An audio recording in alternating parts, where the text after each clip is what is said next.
So, a common question that a lot of women will ask are, what are the best exercises for my core that I can do? And there's a lot of misinformation about there about what's the best versus what's dangerous.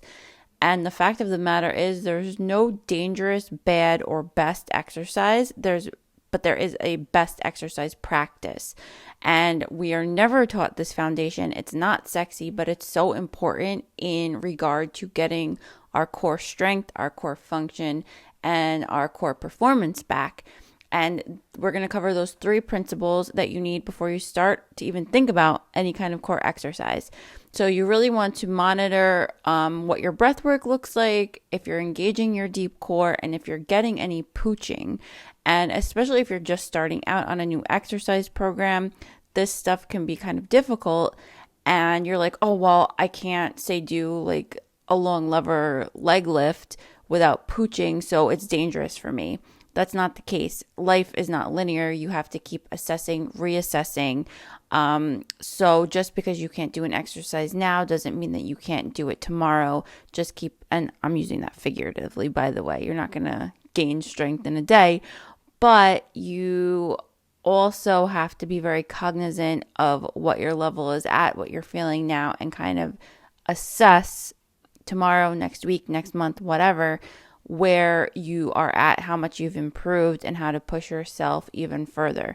If you have any questions, please reach out to me. My contact info is below, and good luck. Okay, so we're going to start off on our backs. The main goal is to get breath on the inhale through your whole belly to your pubic bone, which actually lives kind of like above your clitoris if you want to visualize. A lot of us will do predominant chest breathing, which you'll get some excursion in the chest, but we want most from the belly. So you're going to inhale, fill the belly up with air, and then exhale, letting all the air out. When you inflate the belly, you might feel a relaxation in your pelvic floor as if your vagina is opening a little bit, and that's totally normal. That's kind of what we want. So really practicing that and getting that breath to fill here, not so much here. And then you're going to try this in different positions. So this is probably the easiest one to get in, and then you can try it sitting up, really filling in that belly, and then standing. The next thing we're going to try to find what's called our deep core. So these muscles live under the six pack, and the way you can find them, you're going to find your hip bones, and you're going to move in slightly and a little bit down. So when you tuck it, you should feel this pull away from your fingers. If you can't do it in this position, I'm just doing this to show you, you're going to actually try it lying on your back, which is easier to find it.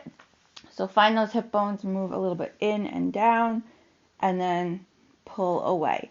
If you want to get fancy, you could incorporate it with your breath. So you're going to inhale, fill the area under your fingers with air. On the exhale, you're going to let the air out and then contract that muscle. That's your deep core. This is when you do core exercises, preventing you from arching like this. Like if you ever did leg lifts or something and you feel like your back is coming off the floor, you're not engaging this. So this is what we really want to get to here. And the last thing that everybody does a little bit incorrectly, they have this pooching. So if you're getting pooch, like your belly sticking up and out, or you're coming off the ground and arching, you're probably doing an exercise you're not ready for yet. So I know when I do like long levers, my abdominals aren't the strongest for these, so this will happen. See how I pooch? Your abdominals should stay flat the whole time. It doesn't mean that the exercise is bad, it just means that you're not ready for it yet.